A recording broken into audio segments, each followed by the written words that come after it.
Hey guys, it's Chris. We're live. Another Sunday night episode of my talk show. How's everyone doing? I'm here with my co-host Sammy. Sammy, you want to say hello? Say hi, boy. How you doing? Give me snuggles after a long day. How are you? Yeah, had a good day? This guy's a cutie. You have anything to say? Look at that face. Look at that face. All right, it's me. I'm back. Okay. Guys, what a day it was. What a weekend. Long weekend of coaching on the court. Man, it was a grind. It was really tough. But now I made it. I made it to the end. I'm happy to be with you guys. Wait a minute. Is that Sergey Stein, Hannah Stein's brother? What's up, Sergey? How are you? Thanks for tuning in. I see Larry Klein is watching. We'll wait for all the friends to join the show. I've got all of my Sunday night buddies who tune in, and we have the intelligent tennis talk. And I try to answer all your questions on this program. If you have questions about junior tennis or questions about technique, those are two of my favorite topics. If you have any questions about anything relating to tennis, I don't know if I have the answers for other things, like things about life or personal problems, but I can probably help you with your tennis problems. That's something I'm pretty good at. Especially technique. If anyone would like to talk Spanish tennis, that's one of my favorite subjects. I wrote a book called The Secrets of Spanish Tennis, and I also wrote a book called The Tennis Technique Bible. So those are two of my favorite subjects: Spanish tennis, European tennis training in general, and technique. I love technique. I'm a hardware guy, and that's something that I've been thinking about a lot lately. How there are some coaches who are hardware guys and some who are software guys, and where do I fit in? I don't know if you guys have ever thought about that, but there's definitely some coaches who focus on the hardware side, the technical side, and some who focus on more on the software. But I'm wondering if my feed is working, because sometimes my feed cuts out. Can somebody send me a wave or a shout out, because I want to make sure that my comments are working, and I don't think they are. I think they've timed out. So I'm going to have to start up this feed again. Oh no. I hate when that happens. All right, guys, I'm going to have to start up this feed again. Wait, no, it's working. Yes. I thought I lost you guys. Scott Growth is waving. Thank you for tuning in, Scott. I thought that I had lost my feed because I'm always having technical difficulties on this program. I think I have to get a new iPhone, guys. What do you think? I still got the iPhone 6 here. That's kind of sad, isn't it? All right, so I have a lot of tennis stuff on my mind from the weekend of working. Guys, feel free to send any of your questions or comments out, and I will try to answer best I can.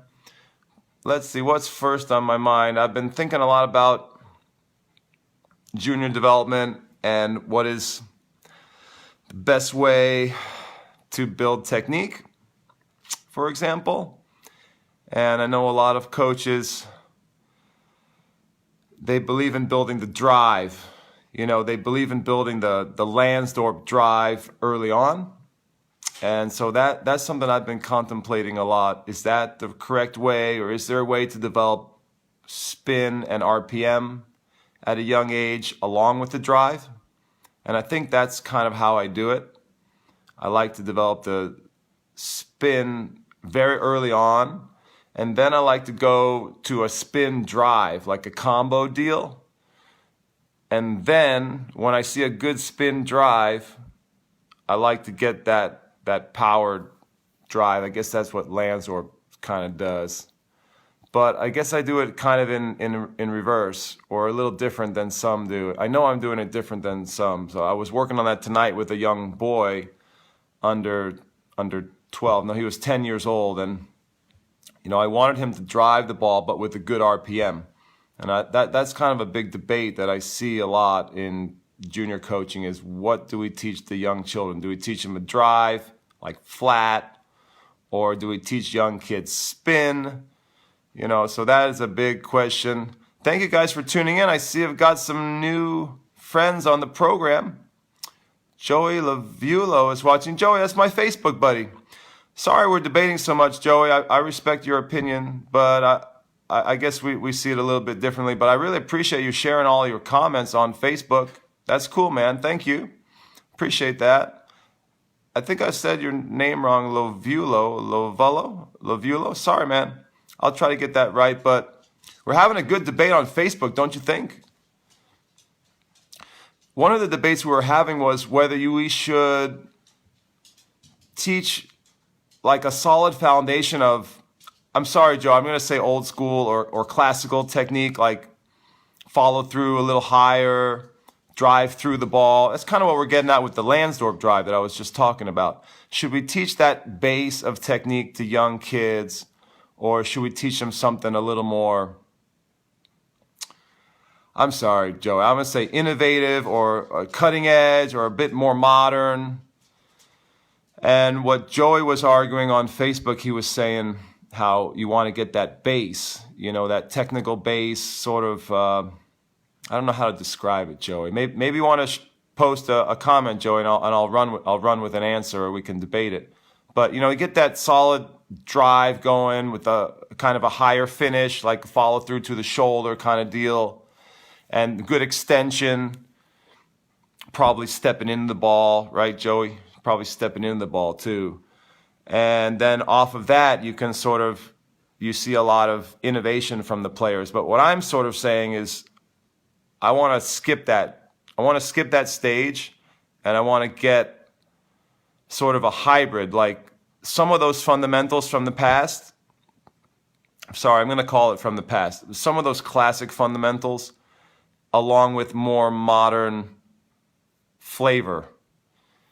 And I'm doing that. I'm doing that right now with a lot of good players, and I have a good track record doing it. So I think I'm on to something. I'd like to know if I'm right or wrong or way off. You know, I'm not sure if what I'm doing is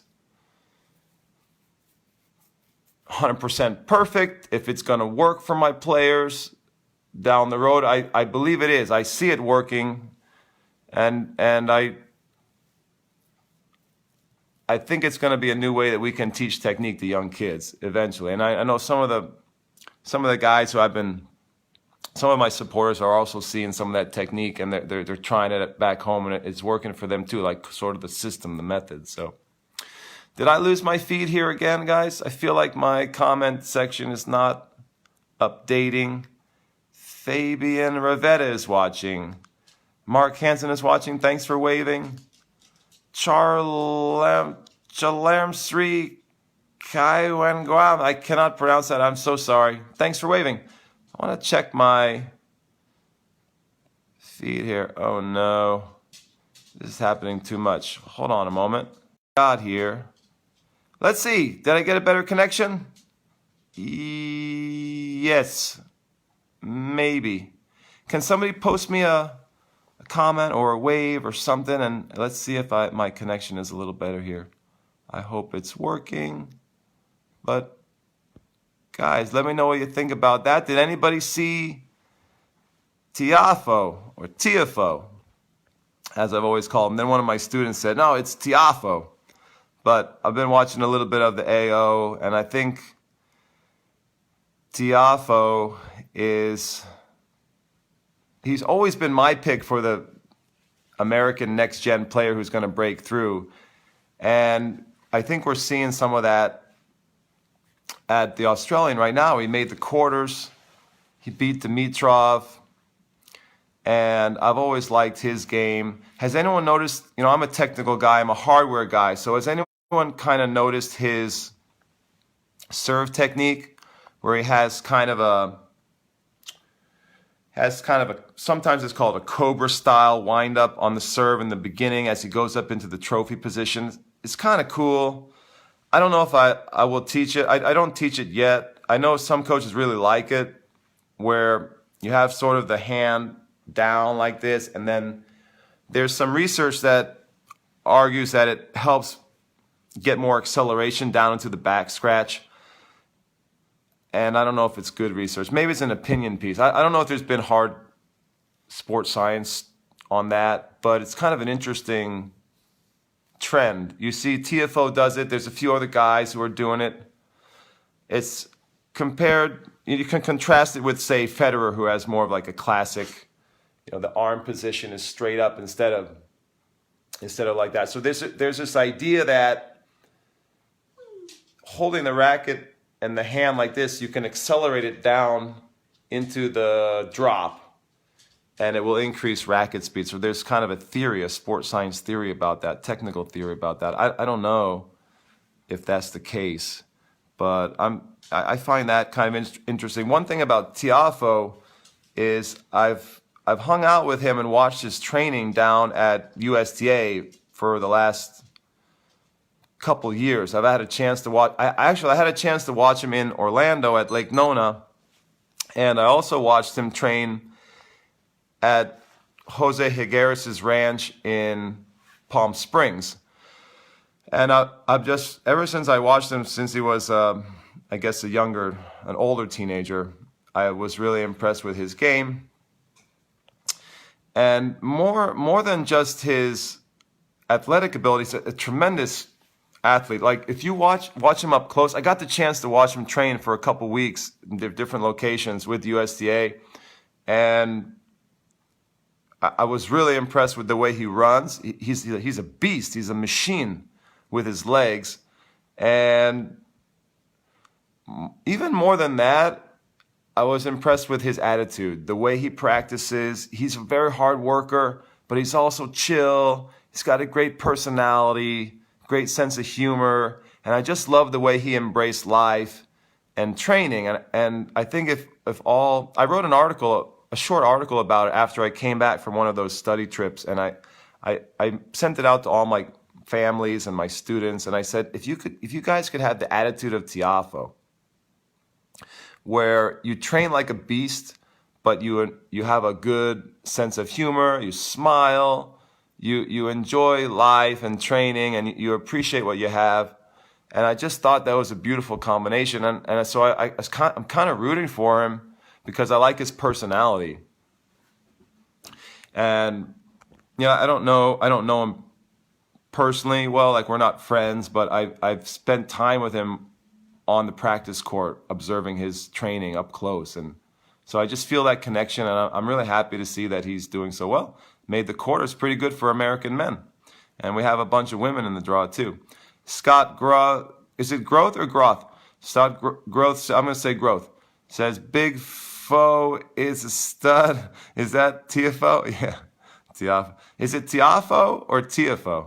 I keep getting it mixed up. How about Tsitsipas? Why don't you break down his backhand for us? Thanks, Scott. Thanks for asking. He's got a beautiful flowing backhand, Tsitsipas. I'm interested. I need to check out his slow-mo because I'm interested in what grip he's using. It looks like a strong Eastern.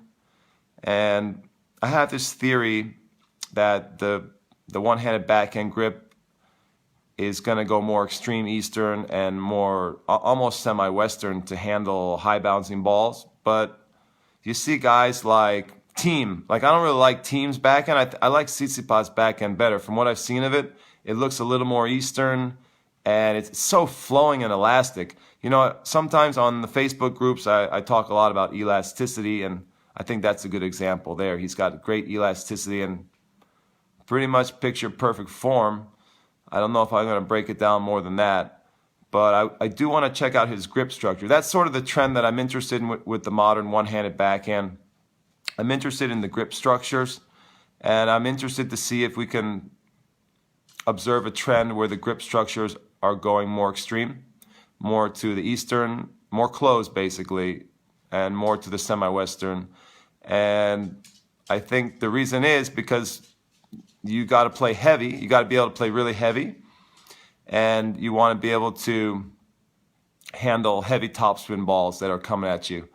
So with the one-handed backhand, I think that's the big liability. Players like to attack the one-hander with a heavy ball, And that grip, like a more strong, extreme grip, helps to mitigate that, helps to defend or protect against or deal with heavy balls.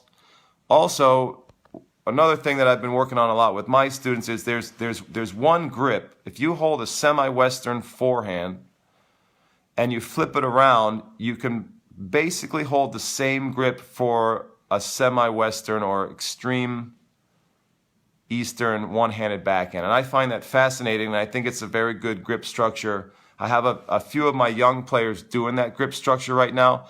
I first learned it from a friend of mine who was an Argentinian pro, really good player on the ATP level, and I was practicing with him, and I was like, dude, what grip structure do you use? Because it looked like he was pretty extreme on the backhand side, the one-hander, and he's way over there semi-Western. And then he told me that he doesn't change it. And I was like, wow, he has no grip change. He can just sort of flip it around like a windshield wiper and hit with the same side of the racket. And he's an amazing player, very talented player. And we were practicing a bunch one summer, and it just sort of rubbed off on me. I was like, I'm going to try this for myself. I've been working on it in my own game. And I taught it to a few of my students, and they love it. So I know it sounds kind of crazy, but it's not crazy. It's innovative. It's interesting. And it really helps with the return of serve, because that's another thing where you hear like Jeff Salzenstein talking about this a lot, where the one-hander has that liability on the return. If the ball's coming really fast, you want to have the two hands for more stability. And I think there's some credence to that argument. And when you have the one-hander with the grip structure that I talked about, it can be very helpful on the return because you have the grips already there. You don't have to change it. It's built in for the return of serve. So there's sort of a built-in advantage there as well. But what do you guys think about the one-hander? Is it going to go? I see my buddy Brandon's watching. Brandon, what do you think, man? Is the one-hander going to fade away? Sometimes when I'm moving out wide and I step in the way a normal one-hander does, like I cross up my legs and my body, it's just so wrong, isn't it? It should be open stance. It's not efficient. I can't believe, on some level, that technically we see guys still closing off their stance on a wide ball and hitting a one-handed backhand. The other thing that I don't like about the one-hander is the big loop. The take-back is so big compared to a modern two-handed backhand. When you see an ATP two-handed backhand, like just a guy like Robbie Ginepri comes to mind, or Agassi, or anyone, any Djokovic, Murray. When you see those backhands, they're so compact. They're so money, and they can generate the same pace as a one-hander with a much smaller take-back, a much smaller window of operation, like right in the slot. And I don't know how that...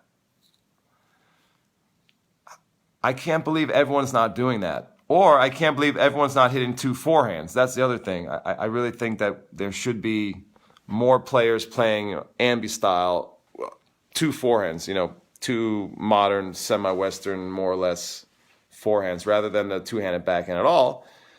But when I go out wide and I step across my body and I close off my hips to hit a one-hander, I'm thinking to myself, man, I wish I had a two-hander right now. I could just take this open, the way Novak does it. But nevertheless, you still see great one-handers. You still see guys doing it, even in the next gen. So that tells you something, right? Even though biomechanically it's not as good, is it? You still see players doing it, and that's because I think the brain wiring. There's always going to be some players who are more, I want to say, dominant. Like they're not able to coordinate both arms as well, and they're always going to be like right arm dominant for a right-hander, and want to play with one. They're just the way the brain is wired for some percentage of players. I don't know how many, not that many. I don't think it's going to be that many. Like, will we ever see a time where the one-hander's more popular than two? I don't think so. I don't think we'll ever see that again. Will that ever come back? I don't think so, because I think it's more of it's like a relic that's hanging around just because of brain wiring, brain nervous system connections, and the intricacies of laterality. Laterality is like the study of coordination of the body, the scientific study of like hand preference, dominance, basically. Eye dominance, hand dominance, foot dominance. That's the study of laterality, the sports science study of laterality. And I just think there's some nuance of laterality that causes some players to want to free up the swing and play one-handed. And I just think there's probably always going to be players like that. So my buddy Brandon, who's a very smart coach, we always have smart people on this program, guys. This is the intelligent coach and tennis player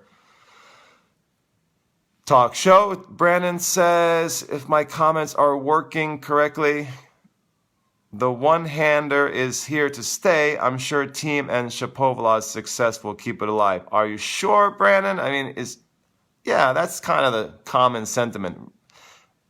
Is that always the way it's going to be, guys? See, my buddy Nicholas Wagner is watching. What's up, Nick? Chime in, Nick. You're one of those intelligent coaches. This is the high IQ coaches talk show. My buddy Pablo Numbella is watching. What's up, guys? Just chilling. Sunday night. I'm really glad I don't have to work on the ambulance tomorrow. I'm beat. It was a long grind this weekend, like 24 hours. Man, there's a lot of work this weekend. And I was hitting with all my students. That's crazy. Good thing I have a new assistant coming in, because I've been doing too much hitting, man. My arm's sore. That's a lot of work. I'm grinding. All right, Tahir Khan Khalil is watching. Thanks for waving, guys. John Penaloza is watching. We got some new friends on the program tonight. Thank you, guys. Appreciate it. Maybe it's the holiday program. That's why people are out. Are people going away on holiday this weekend? You know, we weren't supposed to have the show this weekend, but my big workshop in Vermont got canceled. I had like 8 to 10 coaches and parents coming to my workshop on advanced Spanish exercises. I was so bummed. It was going to be such an awesome workshop. And I had a bunch of players coming up, you know, players who were going to demonstrate for the coach. Coaches were going to be able to work with them. And we were going to go through all these esoteric Spanish drills that I haven't really published before. It was going to be such an awesome workshop. And boom, we had a huge snowstorm in Vermont. All the roads are jammed, shut down, and there's no way anyone was going to be able to get up there. I had a family coming in from Chicago. Nice dad with his little Prodigy kid. We were going to do it, and I had to cancel the whole thing. I'll have to reschedule. Guys, let's get into this one-hand versus two-hand debate. I have players with one hand, and I have a lot of two-handers, and if you just look at it from the biomechanics, right, the two-hander's better, right? Agree or disagree? The two-hander's better, right? Because it's smaller, it's more compact, and it has more stability. Like for returning serve, and the compact bag, I can't get around that. I'm sorry. When you can keep the backswing that small, it helps you take the ball on the rise. It helps you control court position better. I just can't believe. Oh, and you can do the open stance. It's really good for open stance. You can do one-hand open stance, but the two-hander's kind of built for that open stance. And I just think those advantages are why you see so many two-handers now on tour at the top level.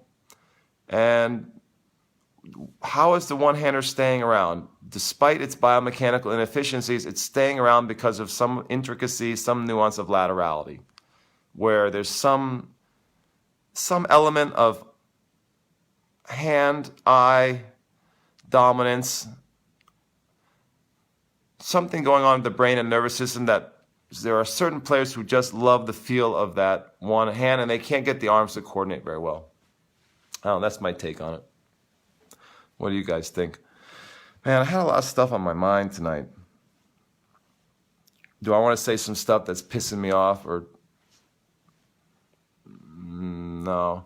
Guys, here's something that's on my mind, okay? I'm a hardware coach. I don't want to say I'm only a hardware coach, but I'm really a hardware coach. You know what I'm saying when I say that? Hardware. I want to be known as the guy who's doing the strokes, the guy who's building the technique. You know, that. Get back to that. Nicholas Wagner's chiming in. Nick, where you been, man? Nick, I got a new assistant coming in. It's exciting. Nick says, smart coach. The one-hander is here to stay. With the power that players like Team are generating, it will remain an in-demand shot, especially as these players retire and open up academies and continue to teach it. Yeah, you guys are probably right. You know, you're convincing me it's going to be here. It's going to be here in 20 years. What about 50 years? What about 100 years? Sammy, what do you think? Oh, come on, I'm going in for a hug. I'm going in for, tummy rub time. Getting the tummy rub. Look at that. Look at that face. Look at that face. Oh, Sam boy. I went in for the tummy rub. Let me tell you, Sammy is a sucker for tummy rubs. All right, so Nick says it's going to be here to stay, the one-hander. But what? It's generating power? Like what? You can't generate the same power with a two-hander? You know? Yes, Nick. The new assistant is going to have to put sunblock on Sammy. That's because Sammy gets a sunburn in the summertime. Oh, Sam boy, you want love? You want a snuggle? Want to come in for a snug? Yeah. Okay, good boy. Good boy. Oh, look, he knows. He knows the camera's on. He's looking at the camera tonight. You want more? All right, I got to come back to you. I got to come back.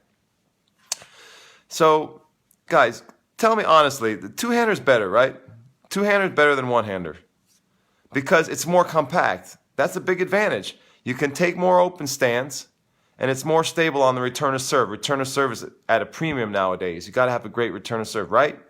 I mean, the compact nature of it helps the return of serve, right? My buddy Oscar Montañez is waving. Thank you, Oscar. I think you've been on the program before. Thanks for joining our intelligent tennis community. I'm talking about the one-hander versus the two-hander right now. I was also talking about how I'm a hardware coach. Well, I should know the answer to this if one is better than the other. Guys, I think the two-hander is better. I'm just going to say it's better, but some kids love to hit a one-hander. I can't force those kids to hit two. That's just not right. But when you look at it, can you believe these players, they close off their body. They close off their hips. They step across their body with a closed stance. And then they take this big loop, right? I mean, Brandon, Nick, the loops are big.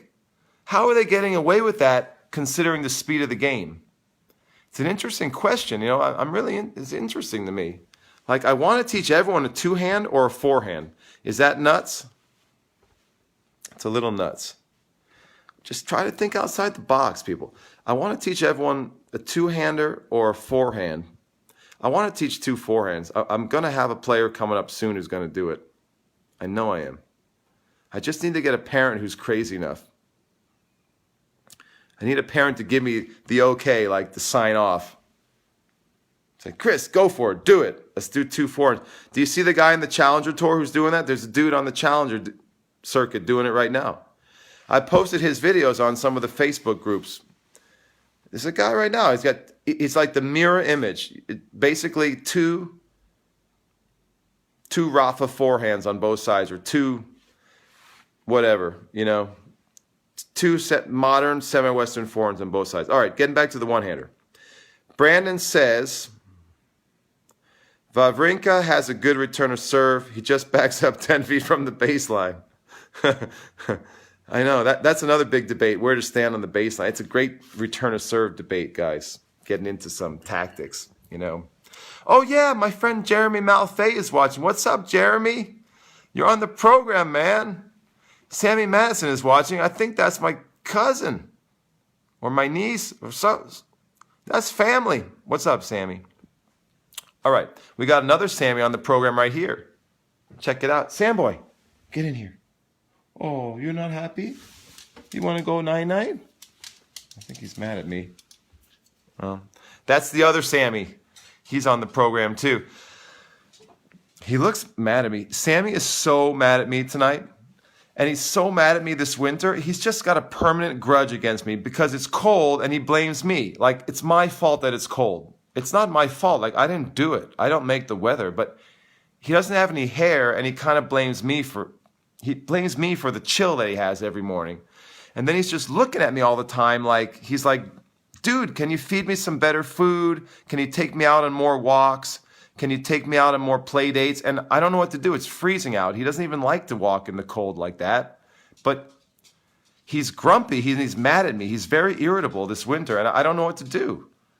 I was going to bring him to the local, there's a place called PI Paws where he can go and have, kind of like doggy daycare. I was going to maybe sign him up for some doggy daycare because he's not happy. He's mad at me.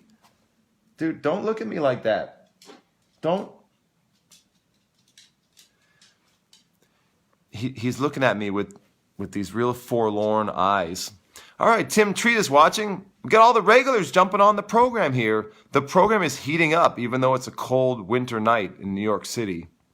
Frank Solana is watching. Thank you for waving. Brian Bleem is watching. Great. Got some new members of the program, some new viewers. I call it the high IQ tennis community. Intelligent conversation and talk, especially about technique tonight. Especially about technique. Jeremy said, what's up, man? Couldn't join you till now. Thank you, man. I've been teaching all weekend, 24 hours. You were playing? Cool. I'm beat, but I'm kind of pumped up for the program.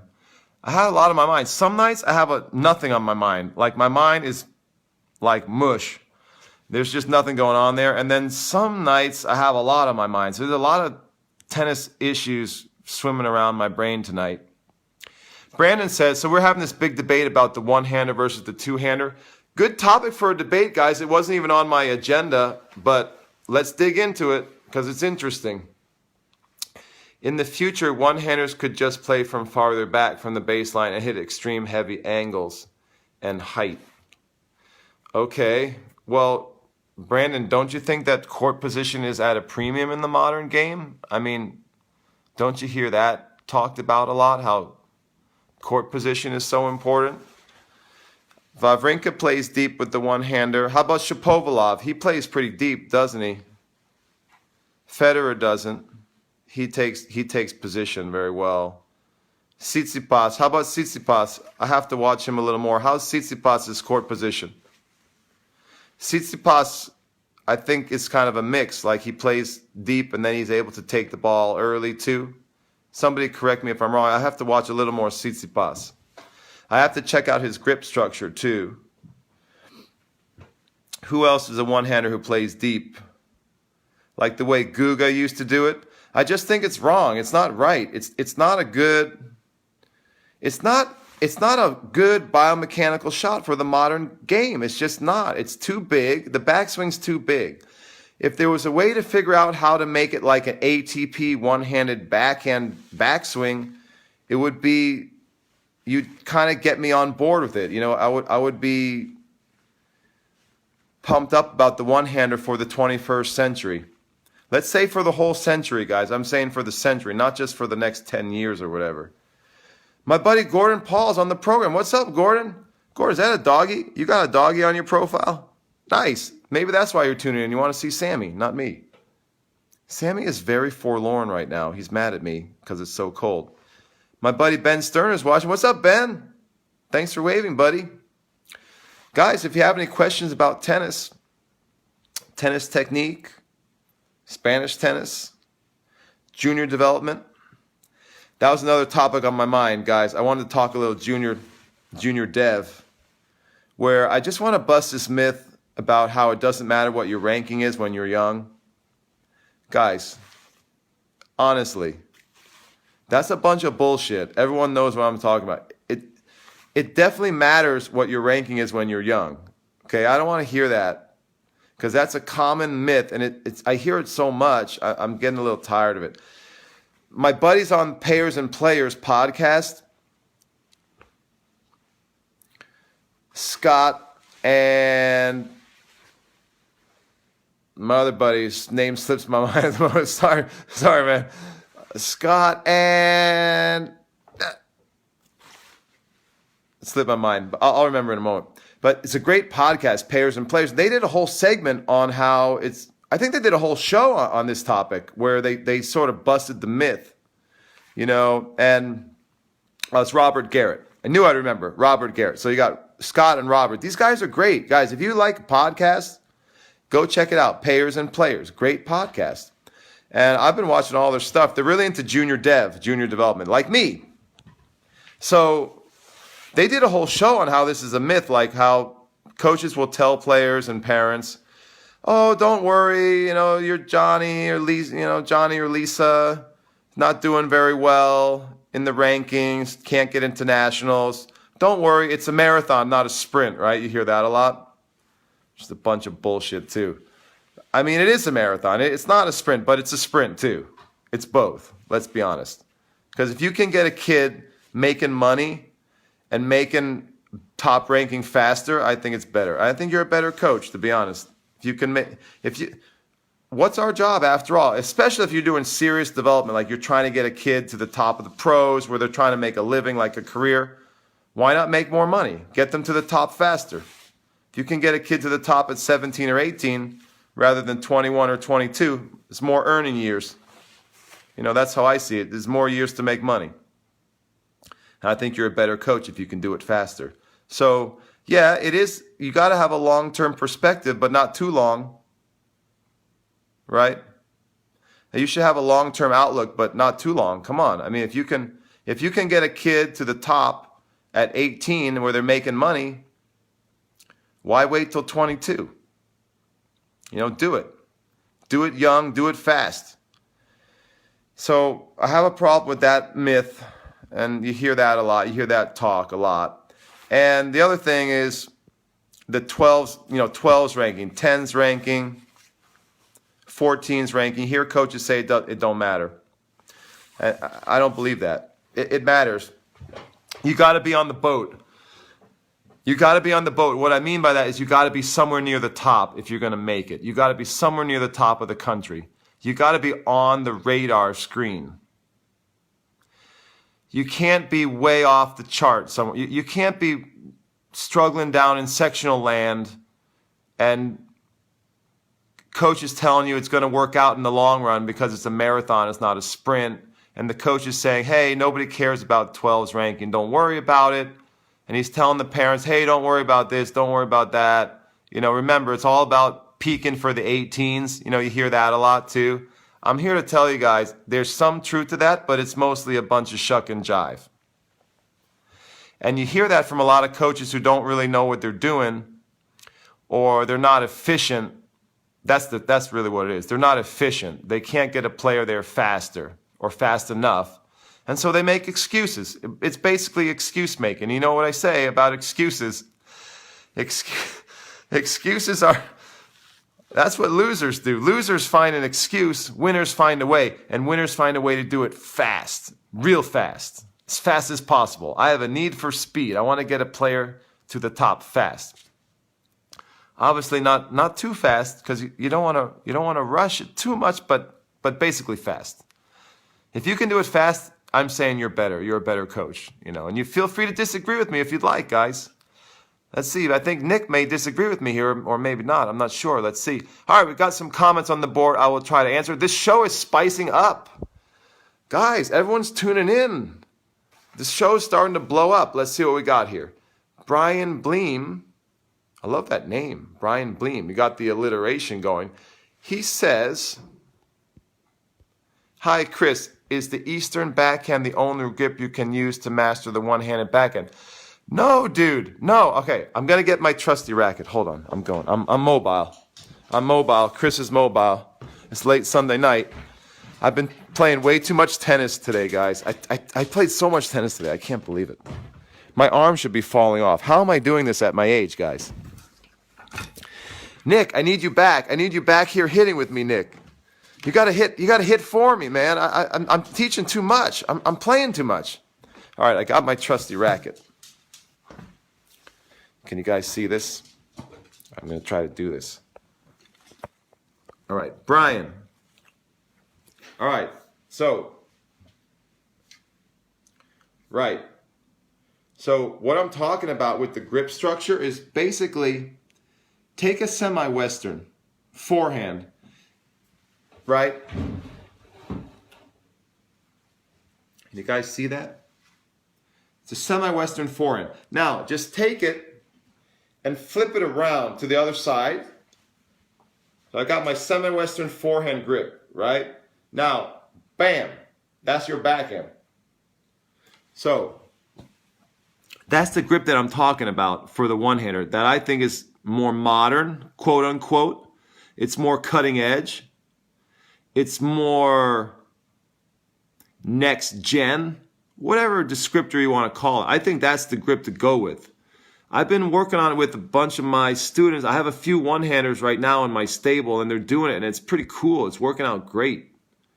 And maybe some of you guys are going to say, well, it's not going to work. It's going to be problem on low balls. I don't think so. I think I'm just going to get their asses down and we're going to pick up low balls, no problem. Could be an issue on fast courts maybe. I think it's going to be okay.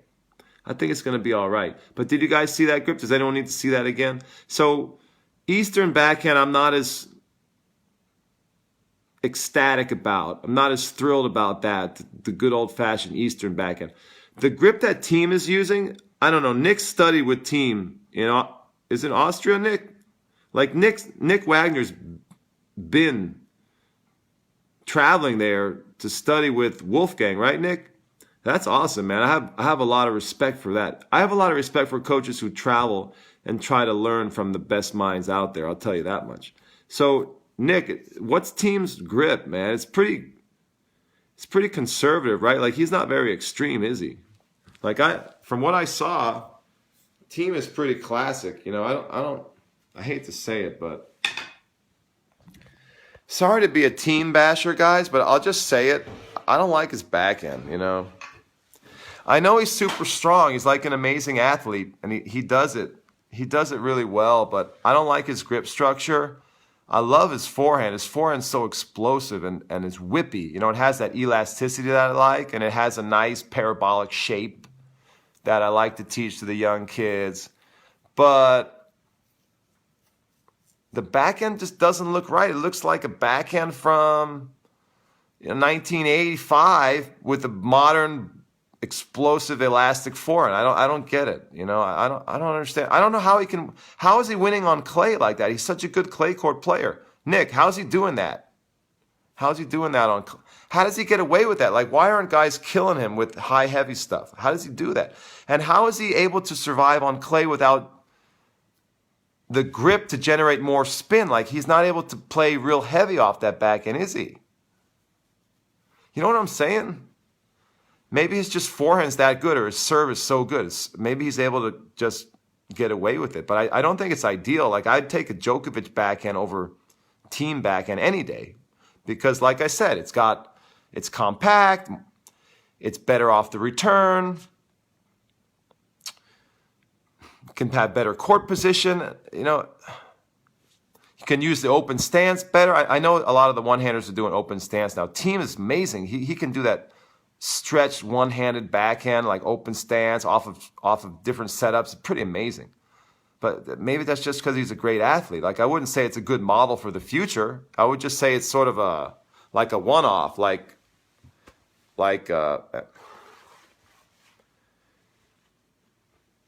it's just something unique that he can do. That it's not something I would not want to teach that backhand to a lot of my students. Also, he doesn't finish. A lot of times he flares that finish across, like pretty dramatically across, instead of finishing a little bit higher, which I definitely prefer. Like, even Wawrinka doesn't do that. Like, Wawrinka finishes a little bit with flair, but I think the hand is higher if you measure it compared to Team. Like, how's he doing that, Nick? How does he get away with that stuff? All right, Nick had a question about junior development. Can we get into why the 12s ranking matters? Why the ranking for young kids matters? Like a lot of coaches say it don't matter, but it does matter. Nick says, in your opinion, is it better to do it the Macy and Williams way or have them grind it out in the juniors? Thanks, Nick. That's a great question. Obviously, both. They're both good.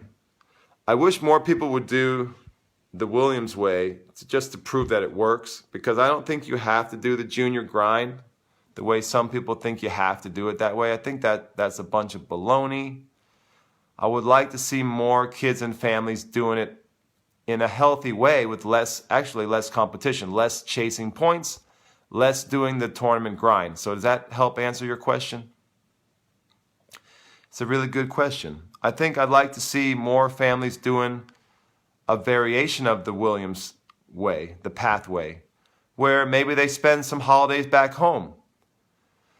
You know, maybe they don't have to chase points every holiday and ruin the family dynamic. Maybe there's a healthier way to do it. I just think the junior grind is not for everyone. It's not for every family, and in many ways it ruins a lot of families. And I don't think kids should have to chase points and grind that much. So that's my take on it. Feel free to post a follow-up and I will comment. Katatoshi Shimizu is waving. Thank you, Katatoshi. I believe you're a regular on the program. I appreciate you tuning in every Sunday. Steve Longley is waving. Steve, are you new or are you a regular? I'm sorry, buddy. I don't remember. Brian Bleem says thumbs up. Yeah, Brian, check out that grip structure that I'm talking about. Try it. Try it yourself or try it with one of your players maybe. It's really cool because you actually have no grip change. Saves you time on the return of serve, which I think is a little bit liability for the one-hander in general. And you can play real heavy. With that semi-Western one-hander, you can get more RPM. That's why I'm shocked that Team can compete so well on clay because of his grip structure. How does he get heavy? How does he hit heavy with his backhand? With that grip, is he just like a miracle man? He can do it. He's just a genius. Maybe that's how he does it. Rafael Aravelo is watching. I almost said Rafael Nadal is watching. I was like, Rafa, you're on the show. This is amazing. All right. Nick Wagner says Vienna. Yeah, guys, talk about commitment. When you see coaches going to Europe, going to study with successful tour coaches, successful junior development coaches trying to learn, I think that says a lot about a coach. It says a lot about their character, and it says a lot about their commitment to getting better. So kudos to you, Nick, for being a leader. Let's see. Jeremy Malfay says, my favorite one-handed backhand grip is with the index knuckle in between bevels 8 and 1. Oh no, I'm going to fail my USPTA exam. Let's see. Bevel 8 and 1. No, man. Are you saying continental, dude? Are you saying towards the continent, like a continental? Or are you saying between bevel 8 and bevel 7? Because what I think I'm saying, if I remember my USPTA exam, and yes, I am USPTA certified. I hope I don't get into trouble. I believe what I'm saying is between bevel 7 and bevel 8. Or maybe even bevel 7, like a solid bevel 7. I think that's what I'm saying here. I hope I don't get into trouble with the USPTA. Am I saying that right? Bevel, I'm talking semi-Western forehand. It's a semi-Western forehand. That would be bevel. Okay, that would be 1, 2, 3, 4. So that's bevel 4 flipped around. So what I'm saying is bevel 4, guys, bevel 4 forehand, and then you flip it over. Dudes, this is awesome. You flip it over. Come on. Guys, get on board with this. Not teaching Team's backhand grip. I'm sorry. He's amazing, but I'm not teaching that grip structure. I'm not to my players. All right. Irma Maribel Bonilla is waving. I don't know. Jeremy knows his technique. He's an up-and-comer. He's a superstar. He's a future superstar coach, and he loves technique. His name's Jeremy. Malfay. Remember the name, because if he's on this program, he's got to be smart. Nicholas Wagner says, teams back and it's between Eastern and Continental. That's what I'm saying, man. That's what I'm saying, guys. It's really close to Continental, man. Nobody has that grip anymore. Why did Wolfgang let him do that, Nick? That's what I would ask Wolfgang. I would say, Wolfgang, what's the deal? What's the dealio? All right. What else we got on the comments board here? Having a lively conversation. Guys, this is my Sunday night talk show. We're talking tennis, talking junior dev, junior development, talking technique, one of my favorite subjects. Because I am a hardware guy, my heart is with hardware. And I want to be the go-to hardware coach in the world, or at least in the US. And I think there's nothing wrong with that. Nothing wrong with being a hardware coach. I know I can't say that in England nowadays because in England it's all about the cognitive. But I'm talking the motoric. I want to be that go-to coach for motor learning, motor training, hardware. I love hardware. That being said, I'm working really hard to develop my software side right now because I want to be the best coach I can be. So I'm fascinated by the software side, the cognitive development, but my passion and my love, my heart is always going to be with hardware. And I think that's okay. Can somebody tell me that's okay? Because I don't want to feel guilty that I'm a hardware coach. Sometimes I'm working on hardware and I'm like, man, should I be working on hardware? And then I say to myself, yes, because you're a hardware coach. But then part of me says, Chris, why can't you do a little more cognitive work? And I'll say, okay, all right, we'll do a little more cognitive work. We'll do some tactics and decision making. But I love the hardware, guys. I love the hardware. All right. Brian Bleem says, Brian Bleem is blowing up the program tonight. He says, how about string preference and tension for a talented 11-year-old girl? Brian, you'll have to follow up and let me know, what's the physical capability and size of that girl, 11 years old. And when you say talented, what are we talking about? Are we talking about like a sectional level, national level? What ranking are we talking about when we say talented? That would help me answer that. But basically, don't use poly at that age. Don't do it, man. Don't succumb to the siren song of the poly. I say go multifilament. Go something soft. Go something soft. Teach that girl Spanish forehand the way I like it. You can still get good spin. Teach her modern ATP ground strokes. And do it with multi-filament. And then as she gets older, go with a hybrid, like a blend, poly and multi-filament, and then transition to poly. That's sort of how I recommend it. And that's the way I've advised other parents and coaches on it. That's my take on it, Victor Mani is watching. Thank you, Victor. Appreciate you supporting the show. Faisal Hassan is waving. Thank you, Faisal. Appreciate it. Thanks for tuning in. You definitely tune into the right place because Faisal is a very intelligent coach. And this is the show for intelligent coaches and tennis fans. Yes, you have tuned into the right place. Jeremy Malfay says, no, the other side. Oh, Jeremy, are you saying that you like the same one-handed grip structure as me? Well, if we agree, then it has to be good.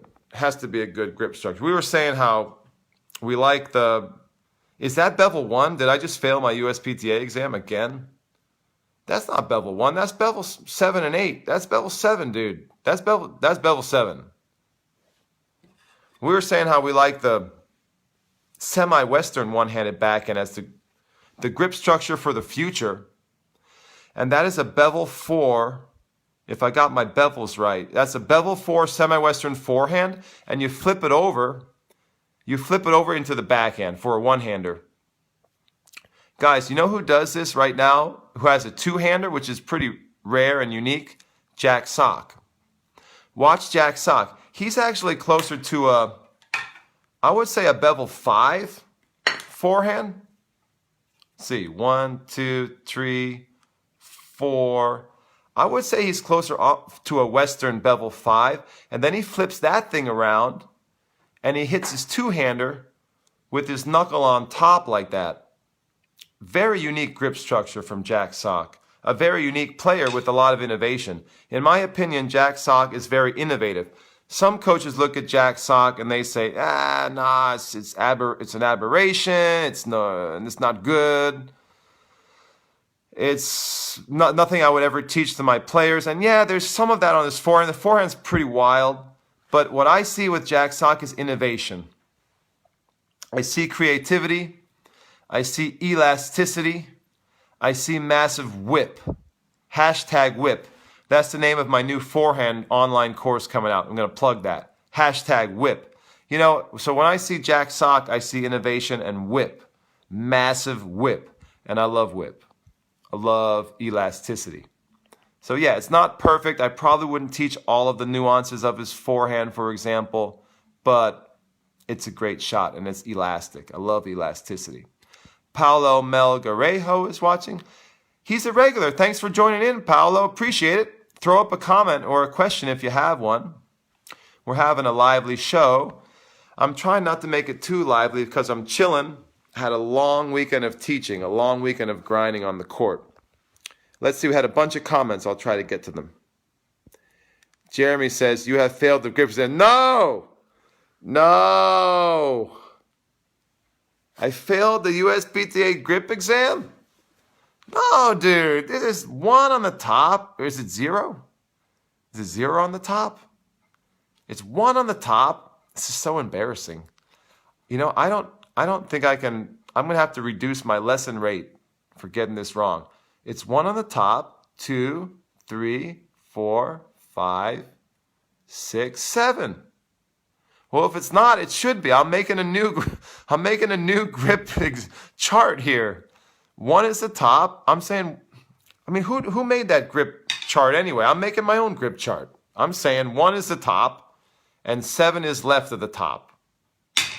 There you go. From Chris Lewitt, new grip chart. Ugo Picado is watching. Thank you, Ugo, for waving. I appreciate the waves. Appreciate it. I'm trying to chill, guys. Come on. Don't fire me up too much here. I'm chilling tonight. I realized that, here's what I realized. My Sunday show has to be a chilling show, unless I get fired up. If I get fired up about a subject, I guess I will go with it. But it has to be a chill show because it's late Sunday night and I've been teaching 24 hours, man. It has to be chill or I'm just going to burn myself out. I have to chill a little bit, right? Okay.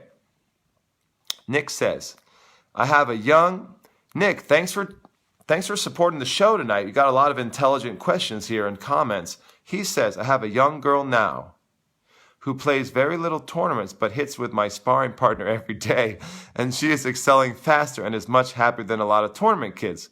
She has a much more normal childhood, big fan of the Macy way, but it is really for only the families who truly believe long-term and don't need to see rankings in order to monitor progress or success. Yes, so this would be one example or exception to what I was saying earlier in the show where I said the ranking really matters, the results really matter. I think with a kid like that, Nick, you're going to see results. They may not be results on the national rankings, but you're going to see results. Like she will play practice matches. I'm sure you have her playing practice matches and she can kick ass, right? So that's what I mean by results. She's going to beat players who are highly ranked in New England. She's going to beat players who are highly ranked in the country. And that's what I mean by results. It doesn't, of course, have to be the exact ranking, but the results have to be there at a young age. I think it's not right. It's a bunch of shuck and jive. It's a bunch of baloney when coaches say that the results at 12 don't matter. They matter. They matter because they tell you something. UTR is a good measurement too. UTR is a good way to measure progress too. They tell you whether a player is on track or not. Because to be a pro, and a lot of the data will bear this out, there's been some statistical studies of this that I think are fair and good, that if you're not on the boat in terms of having a top national ranking, you're not going pro. So Nick, the exception would be a player doing a training scenario that you're referring to. That would be the exception. That's the only way a kid can come out of left field and just turn pro or blow up the ITF junior circuit or show up at nationals somehow and win the whole thing. You know, those players are extremely rare, and parents should not be banking that their kid is that good. It's that kind of kid. It's exceedingly rare. And I like what you're saying about having a healthy lifestyle, and that's what I think you get with the Williams approach. You get a much healthier lifestyle, but it's not for every kid. The other thing is some kids are very social. Every kid is different, man. Every kid is different, and there's a different pathway for every kid. Some kids are really social, and they like the junior circuit. They like meeting their friends. They like hanging out at tournaments, and for that type of kid, the Serena Williams, Venus Williams approach, the Macy approach is not so good because it's sort of cloistered. It's sort of too private. It's too lonely. Hitting with a coach every day is kind of lonely for those kids too. But for some kids, it's great. They love it. They don't even want to be in a group.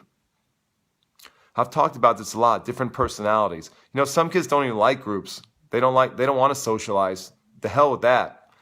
They don't want to play with other kids. They don't want to talk to another kid. They're just like machines. They're beasts. They're animals. And they just want to duke it out with a good sparring coach every day, one-on-one. Like Monica Seles, from what I've read about her junior story. She was like that. Dude, she was like that, Monica Seles. I think Monica Seles was the one where her dad would cover up the court. Like they would go to a private court. I think Bollettieri told this story in his book. Amazing story. He said that Seles, her dad he was nuts, probably genius and nuts. And what he would do is he would cover up their court somehow, like he would put some sort of tarp up so no one could see what they're working on, and she would just work out with her private sparring coach one-on-one. So all the other kids at the academy would be training and doing like normal groups and stuff, and Monica would be there on her own private court, and it would be all tarped up somehow, like sort of covered, so no one could see what she was doing all day long. She would just be in her little bubble training. And, you know, that's an example of what Nick's talking about. That's kind of a Serena Venus Williams deal, and that works for some kids, but it doesn't work for others. If you do try to do that with some kids who are social, they're going to hate you. They're going to hate their life. So be careful about trying to make it one size fits all or trying to prescribe the right pathway and making it universal for all children, because every child is different. Matthew Tanulanand is waving. Thank you, Matthew. Appreciate it. Thanks for joining our intelligent talk show. Jessica Frank Lewitt is waving. Hold on, I know that name. Wait a minute. That's family. What's up, Jess? How are you doing? How's the show going? Do you have a tennis question? Because that's all I got. I'm good at answering tennis questions. I don't have the answers to life, not yet. Maybe I have some wisdom on life, but I don't know. I think my tennis wisdom is notches above my life wisdom right now. Das is watching. Thanks for waving. Got a lot of regulars on the program. Thanks for joining in, guys. The show has been heating up. So Jeremy says, yeah, it's very similar to the semi-western one-handed backhand grip. All right, I'm catching up with my comments here. All right, so I guess we're on board, Jeremy. We're on board together here. Vamos. No, semi is bevel 8. No, dude, no. No, what? 1, 2, 3, 4, 5, 6, 7. Oops. Dang it, I miscounted. This is bullshit. Let's see. 1, 2, 3, 4, 5, 6, 7, 8. Oh, man. Failed my USPTA exam. This is nonsense. So I guess there are 8 bevels, guys. Dang it. I'm just kidding. All right. Well, okay, I am a USDA high performance coach, and I am the Prodigy maker, but I don't know my bevels. The hell with it. So we're talking about bevel 1 and bevel 8. Is that what we're saying? Bevel 1 and bevel 8, Jeremy? That's funny. All right. Brian Bleem says, LLL, you are correct, Chris. All right. Jeremy says there are 8 bevels, not 7. Haha. All right. So are we saying my favorite new one-handed grip structure is bevel, is around bevel 8, right? But I was right about bevel 4 for the semi-western, right? Did I get that right? All right. Okay. Let's see. We got some. My Padel friends are back. What's up? Thanks for waving. I got some Padel fans on the program. I love Padel, by the way. Brian Bleem says, coaching a high school team, only a couple of the kids are using a continental grip. Many can hit an okay serve using the forehand grip. Is it worth having them try to switch to continental? If they do it, train a whole lot in the off season. Dude, change that. I would definitely change it. That's something I think is essential because you'd like to teach them some variety. You'd like to teach them maybe a slice serve. Maybe have some athletic kids who could learn a topspin serve. You know, I would probably start with a slice at that level. And the continental grip's going to give them more spin and maybe more power. That's debatable whether you get more power with a continental versus a forehand grip. But, you know, I would probably make those changes, Brian. And it's going to be some work. The thing is, they're going to hate it. You can't do it in season and you can't do it preseason. It's definitely a good out-of-season change. So that's my best recommendation there to you. If you have a follow-up, let me know. I will do my best to answer. Let's see. Mark Hansen's watching again. Mark, you came back. Awesome. I'm still here. I usually go long distance here. I'm like a Spanish grinder late on Sunday nights. I just talk tennis until I'm about to pass out, and then I go sleepy night-night. I think Sammy's still mad at me. Sam, are you okay? Are you mad at me? What, do you want to go out for a walk? He's so mad at me right now. Dude, come here. Give me some snugs. Sammy. Oh, snuggy, snuggy. Snug, snug, snug. Snug, snug, snug. Say hi to everyone. Say hello. Hello. All right. What else we got on the board, guys? Anything interesting? God, does anyone want to disagree with me about something? I mean, you want to fire me up here before I go to sleep? Does anyone disagree with me that the 12's ranking matters? All right. Nick says, to answer your question, if I remember correctly, Dominic used to have a two-handed backhand with an extreme left-hand grip and switched to a one-hander and kept the right-hand grip. That is very interesting, Nick. Makes sense, right? I think he should have stayed with the two-hander. I don't know. Maybe I'm sure he's doing fine with the one-hander. But if that two-hander was good, I'd love to see some video of that two-hander. That's like the videos of Sampras when he switched to a one-hander from a two-hander. There's old videos. Lansdorp has some old videos of his two-hander. It wasn't that bad, but he had sort of it was probably a good change. You could see it looked like kind of a one-hander with the left hand tacked on. I wonder if Dominic Thiem's two-hander looked like that, if it was kind of like a one-hander with the left hand tacked on, where the arms were kind of fighting. They weren't really flowing together. That's an interesting question. All right. Guys, let me know if you have any follow-ups.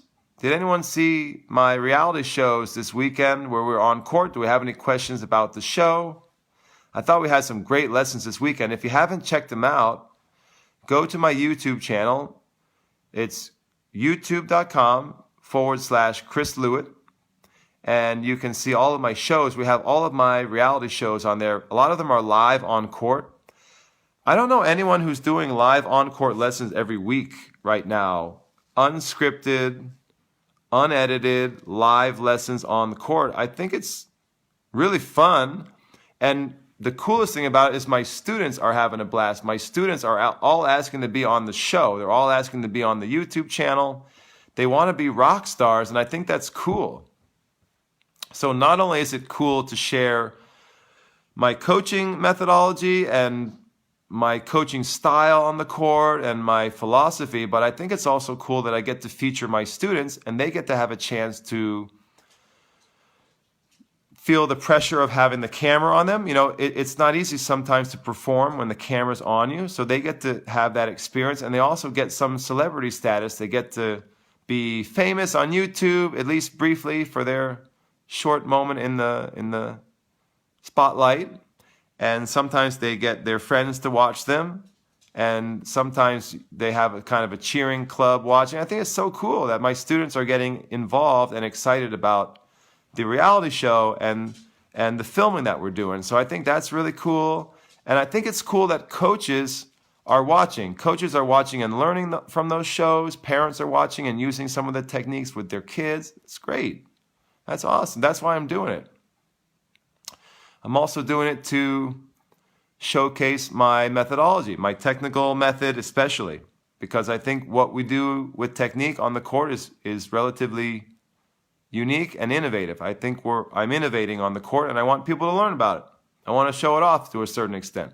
You know, trying to, without losing my humility, I want to show off some of the innovative stuff that I'm doing with my players, because I think it's unique and cool. But also, when I post all that stuff, I get feedback. You know, I have coaches who say it's crazy. I have coaches who say that's cool. Why don't you try this?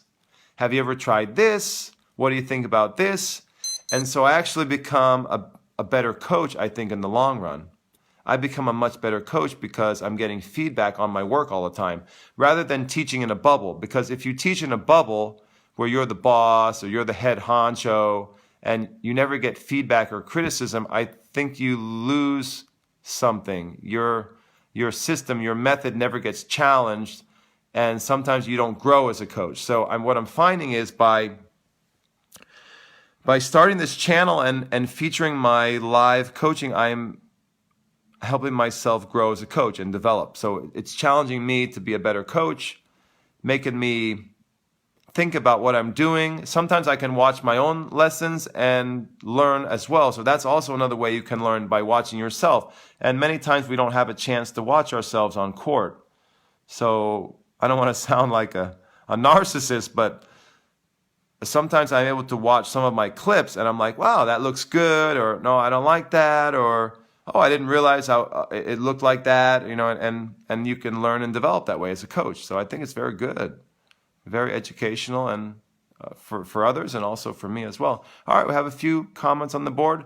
I feel like I may need to take a nighty-night soon, sleeping night time. I might give Sammy some tummy rubs and then head upstairs to bed, but I want to answer a few more questions first.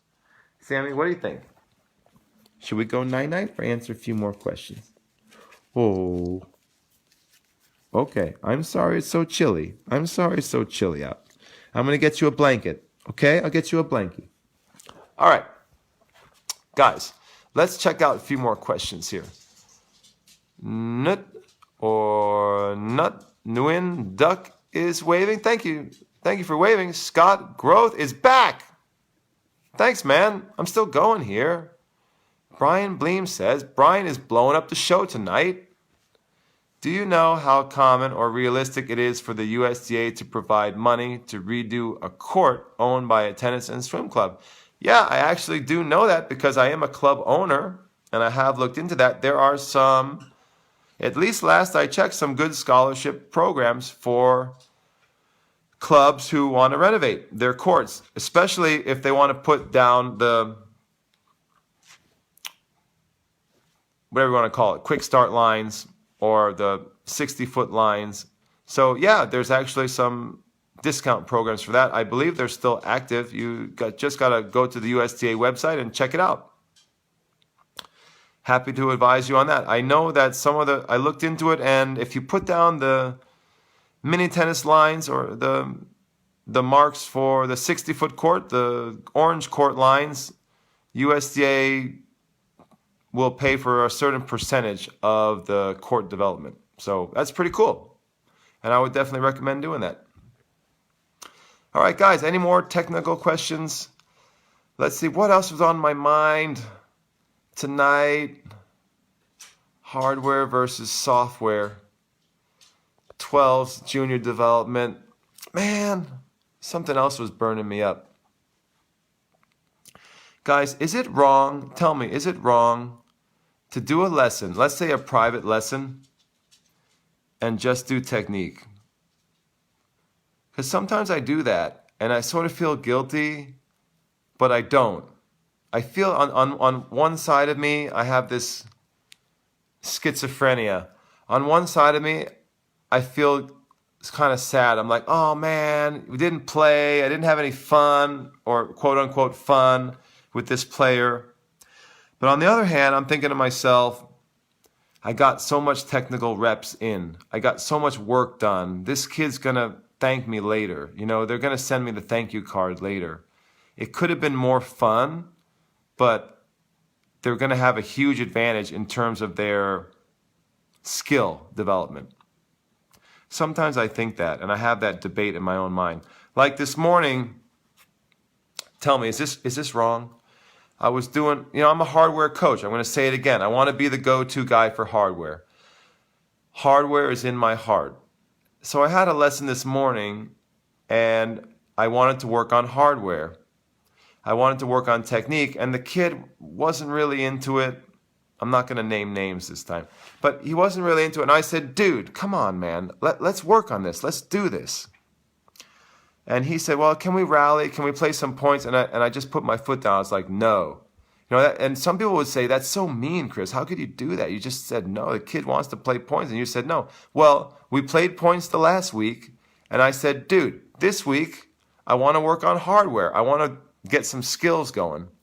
And I put my foot down, and he wasn't really a super happy camper, but, that's my job as a coach. My job is to sort of guide the player and try to, ultimately, I got to get those skills in.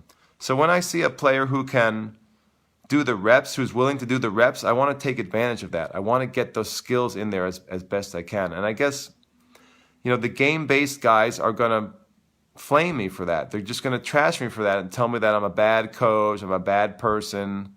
And I think that's unfair, because there are some kids who like to drill. There are some kids who, like this morning, who want to play, but they're willing to drill. And I think it's my job is to teach that player discipline. To teach them skills that other coaches might not teach them, because they're always playing games all the time. Or they're playing games a lot of the time. Or they're trying to work on cognitive aspects. I like to work on cognitive aspects, but I really want to get the hardware. I like the software. Whenever I can work on software, I will. But I feel like my duty and responsibility is hardware development, which means strokes, which means footwork, which means motoric training. So that's what I've been sort of debating in my mind. I feel sort of guilty when I force a kid. And I mean force. I mean teach discipline, Come on. I feel a little guilty about that. Here's another thing that's on my mind. When you do cognitive training, it's really in vogue right now, cognitive training, tactical training, emotional training. When you do that type of work, let's say first 4 shots training, and you're focusing on tactical decision making, because first 4 is such a big thing right now. When you do that, it's not a tough workout. Here are some of the criticisms that I have of cognitive training, software training. It's not a tough workout. That's number one. There's too much stopping and talking. When you're working on tactics, when you're working on decision making, when you're working on cognitive aspects, there's too much talking. It's not a brutal workout. You can't make a kid suffer if you're always stopping and talking about tactics and stuff like that, or talking about emotions and mindset. And I like talking about that stuff, but it's not the right place to do it if you're trying to make a kid suffer. If you're trying to torture a kid and put them through a lot of pain and pressure. If you're trying to apply the pressure cooker to a kid, it's just not the right format for that type of lesson, in my opinion. The other thing is it's not physical enough. When you're working on cognitive and tactical stuff, there's too much stopping, so the kid's not getting as good a workout. He's not getting as strong a workout. You can't keep the heart rate as high for as long. So that's another criticism that I have of tactical cognitive training. Tactical cognitive training that is focusing on decision making. You're not getting that physical grind. You're not getting the heart rate elevated for long enough.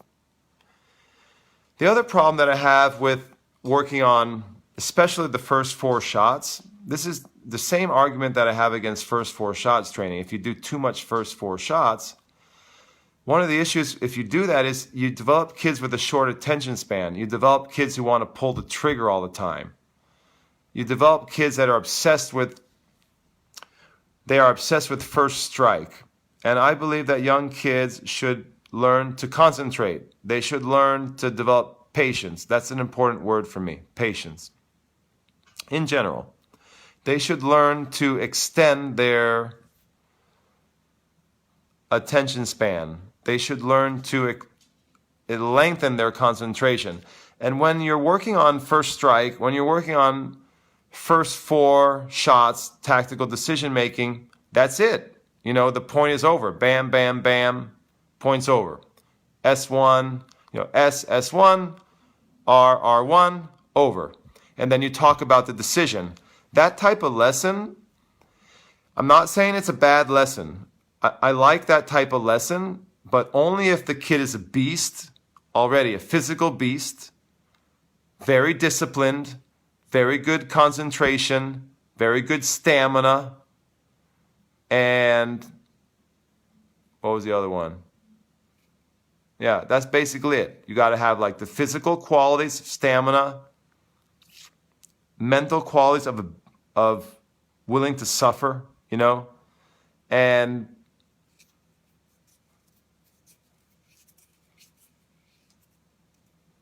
patience. You got to have that. When I have a player who's patient, physical stamina, and a mental capacity to suffer, willingness to suffer, then I think working in that type of shot range is fine. It's fine, and it won't be detrimental to the player. They have a good attention. They have to have a good attention span too. But when you talk about with a lot of young kids, a lot of kids don't have those qualities. A lot of young kids have short attention spans. They have low stamina. They have poor patience. They haven't learned to suffer. They haven't learned to be a beast in training yet. And when you take kids like that, and there are a lot of kids like that, I see tons of kids like that. A lot of parents hire me to teach those qualities to young kids. So when you take kids like that and you teach them or you immerse them in a games-based or game-based tactical decision-making system, or you immerse them in a first 4 cognitive training system, that's very in vogue right now, very popular right now with a lot of tactical coaches. So when tactical coaches take those kids and put them in that environment, they're doing them a disservice at that age and that level. In my opinion, they're doing them a disservice because what I would prefer to get into those kids, into their character, is the suffering, the willingness to suffer, maybe even loving to suffer, is the mindset of patience, the mindset of concentration, good concentration. And I want to see a physical beast. I want to develop that kid into a physical beast. And you just can't do that with tactical lessons because there's just too much interruption. There's too much talk. And there is a time for talking. I'm not saying never talk, never do tactical. I'm not saying never do cognitive training. But with a young kid, I'm saying don't do it too much. Get the physical side in, get the concentration in, develop the beast, develop the animal, develop the disciplina, develop the discipline, and then I'm much more comfortable working in the cognitive first 4 shots realm. And that's my opinion. That's how I really like to do it. That's why I don't understand. I don't understand how game-based approach is the best for high performance. I just don't. I guess I don't believe it. I don't see it. I have yet to be persuaded that it's better for high performance. I'm easily persuaded that it's better for fun and recreational tennis, but not for high performance. Because I think young kids need to learn those qualities that I mentioned before moving on to a lot of technical cognitive work. I prefer to do it that way. Or you can do a little bit together. You can do some of it together in a hybrid fashion, but not too much. Because if you do too much cognitive, it's going to be a lot of talking, a lot of interruptions. You're not going to be able to push the kid physically. So what a lot of tactical coaches will say is, well, if you don't put them in a game environment, they're not experiencing pressure. And I think that's interesting, that argument. And there is some truth to that. They're not experiencing the match simulation pressure. But on the other hand, they are experiencing significant pressure from me, from the coach. They are experiencing a lot of pressure because I'm forcing them to do something that they don't like. Or they may be experiencing a lot of pressure because I'm yelling at them. Or maybe I'm giving them some sort of physical punishment. I don't want to sound like a crazy person, but I'm serious now. As a coach, as a taskmaster, this is where you get into the drill sergeant side of things. This is where you get into my military family background. When you're pushing a kid and you're being a drill sergeant and you're punishing them with a physical drill that has even if it has no tactical component, that player is feeling pressure. It's a different kind of pressure. It's the Robert Lansdorp type pressure. And I would submit to you guys and anyone who's watching that when you apply that type of pressure to a young kid, that pressure makes diamonds. It makes a tough warrior. It builds a warrior mentality. You create a beast. And I think that's one of the reasons why Lansdorp is so successful. Not necessarily because the technique that he's teaching is so cutting edge, because it's not. It's pretty old school stuff. But what he's doing in terms of applying pressure to those young kids, maybe even too much. Like some people say he's sort of borderline abusive. And I'm not talking about being abusive. I'm talking about pressure and teaching discipline. And if you can teach that to a young kid, it's something that's very special. It goes into their character and they have it for life. And that's something that Lansdorp does very well. And there's some other coaches like Rick Macy. I've observed him do that very well. And I'm sure other junior developers are doing that. But it's a lost art because so many coaches nowadays are namby-pamby. This is a great word, namby-pamby. A lot of coaches nowadays are soft. A lot of coaches nowadays are coddling. A lot of coaches nowadays try to make everything fun. A lot of coaches nowadays let the kid run the show. Basically, the kid is determining what the lesson is going to be like. And to me, that's a recipe for disaster. And to me, that ties in very closely with the GBA, games-based approach. They're tied together. They're sort of like brother and sister. Because the coaches who are all like that, they like to play games. Because games make it more fun. And then what they do is they justify the games playing by saying that, well, we need to work in the cognitive realm. We need to work in the tactical realm because we're going to make our kids smarter. But you're losing all the other benefits that I talked about. You're losing the stamina. You're losing the concentration. You're losing the discipline. You're losing the beast mentality. You're losing the willingness to suffer. You're losing a lot of those important character attributes that tough drilling and traditional style training develops. So I just wanted to throw that out there, and I feel very passionately about this, is that tough drills make a kid strong. They make a kid tough. That's why they're called tough drills. And they build character. And also the way you talk to a kid builds character. You don't always have to talk to a kid in a nice way. You can be mean sometimes. You can be tough sometimes. You can be I don't like to be demeaning. When I say mean, I don't mean demean. I don't like to devalue kids. I don't like that type of approach. But you can be very stern sometimes with a kid. You can yell at a kid.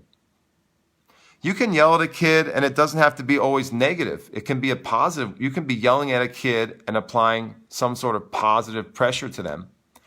And you can create anxiety in them, and they need to produce a shot or hit a target when they're feeling some stress. And I think that's very valuable. That is a very valuable environment to create for a young kid. It's not what you're going to create at a country club, because the country club environment is about making it fun and relaxing. And what I'm talking about is making an environment that's stressful and that's anxiety producing. And then asking a player to perform under that pressure. And I think it's a lost art. I don't think coaches do that anymore. Most coaches don't do that anymore. And I think it's particularly a lost art if you practice the game-based approach. If you're an adherent, or if you espouse a tactical cognitive approach to training young kids, you are losing out on that tough character building side of the development. And I just don't think there's any way around that. You're missing out. And among other things, I mentioned the other qualities that you're probably not developing. But I wanted to address that because you see a lot of first four tactical recommendations now. You see a lot of first strike tactical recommendations, and I don't want coaches to lose the good old-fashioned style of tough drilling. And also, part of that is making drills long sometimes. So that's the Spanish way. So you make a player suffer with long, extensive training.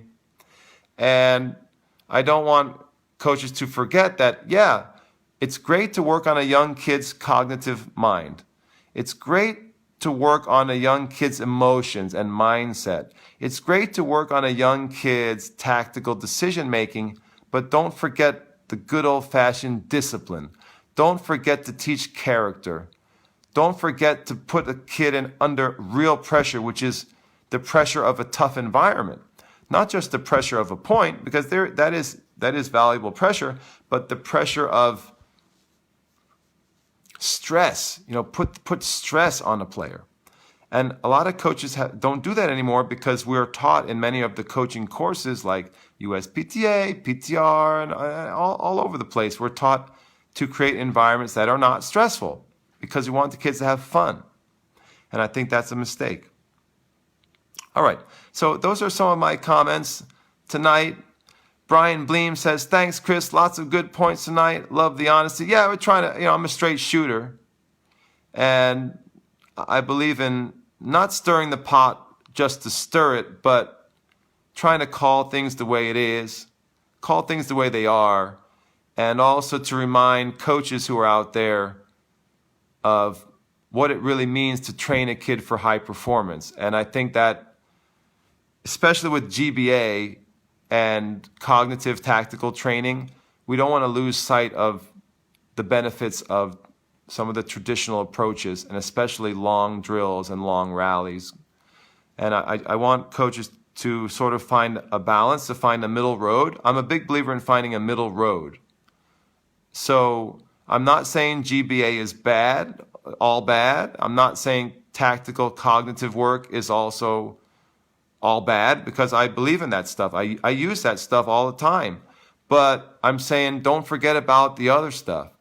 The traditional drilling, the discipline, the long rallies, the grinding. That stuff builds character too. That stuff builds a player. That can build a champion. Like many things in life, I think there's a middle road. And I think that the people who say everything should be tactical, those coaches are way off. And the coaches who say everything is technical and everything should be drilling, those coaches are off too. There's a middle road. And the art of coaching is finding the balance for each player, finding the right mix, finding the right blend for the kid in front of you. But people shouldn't forget the Lansdorp way. they shouldn't forget that style, because there's a lot of value in putting stress and pressure on a little kid and then making them hit a shot over and over to a target. Making them do that. And it's not fun. And it's not entertaining. It's not relaxing. You know? But it's so good for a young kid to learn that. If you want to build champions, and that's what I'm about. I like to build champions. I'm not talking about building up the popularity of your kids' classes at your club. I'm talking about building champions, high performance training. So we can't forget those lessons, you know. At the same time, if you have a little kid, take for example, you have a little kid and they're 12 or 13 and you've been drilling the shit out of them and they're tough as nails and they have stamina and they have disciplina, and they work like an animal. Awesome. That's great stuff. But if you haven't mentioned a single cognitive tactical thing to that kid and they're 12 or 13, I think you've done a disservice to your player. There's got to be time and place for talking about decision making and talking about how to play the game, because it is a game that has to be played, right? At the end of the day, that's what all the GBA folks say. You want both. That's what I'm arguing. You want both of those qualities. At the end of the day, you do your player a disservice if you've drilled the shit out of them. They're tough as nails. They have great concentration. They have a great work ethic, but they don't have a clue about how to build a point, how to structure a rally, and then how to attack or how to defend. They don't understand tactical decision making or court position or things like that, how to disturb a player. If they don't understand any of those nuances, I think you've sort of, it's not too late. You can still teach those things at 12, 13, 14. You can still catch up, but you probably didn't do it in the most efficient way, and you probably did that player somewhat of a disservice. Although you will have one tough SOB there, which I like. But why not have a tough SOB who's also smart and tactical? I say, let's do both. Middle road. All right, I'm going to leave you guys with that thought. I see a lot of my buddies tuned in. Jim Kane is watching. My friend Peter Banyas is watching. Thanks for waving, buddy. I appreciate it. It's nice to see friends on the Sunday night program. All right, I'm going to start closing up, guys. I want to say thank you all for supporting the show. Guys, support the show and subscribe to the YouTube channel. That's youtube.com/Chris Lewitt. That's our big channel with all our shows. Please subscribe. We're trying to build up our community there. And watch our videos there. You know, you might learn something. And I would like to say, give this a big thumbs up if you like what I had to say tonight. And if you don't like it, too bad. It's my show. I get to say what I want. I had a lot of fun. I learned from you guys. I appreciate all the comments tonight. We had some really intelligent commentary, and we had some really good coaches sharing their opinions tonight. That's awesome. That's what the show is all about as well. We're trying to build up this intelligent community with intelligent discussion. So thank you guys.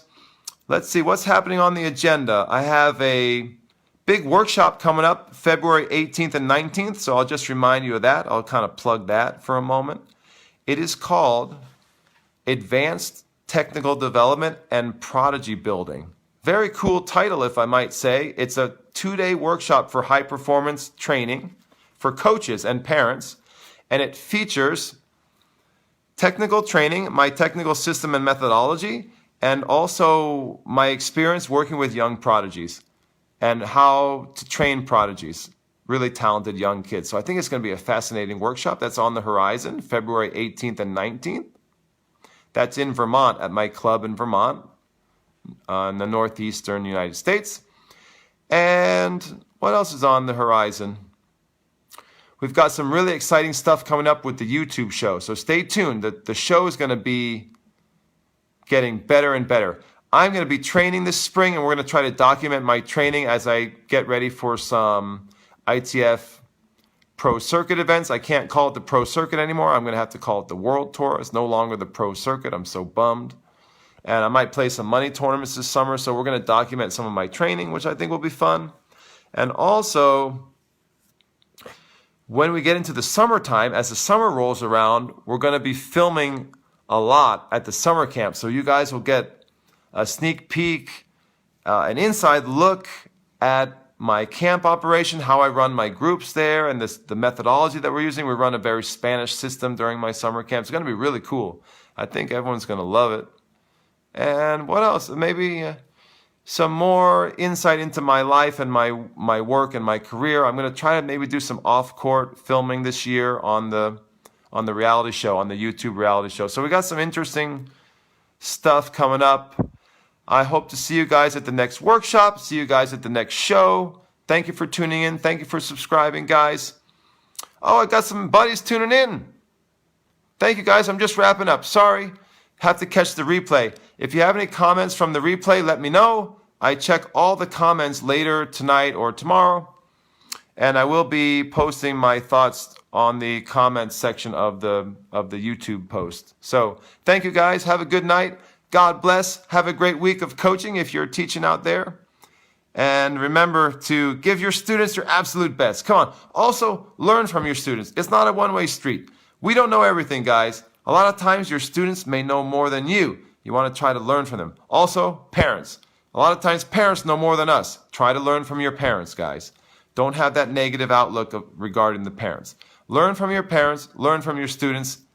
That's my final thought for the night. Guys, God bless. Have a good night. And I'll see you on the next program.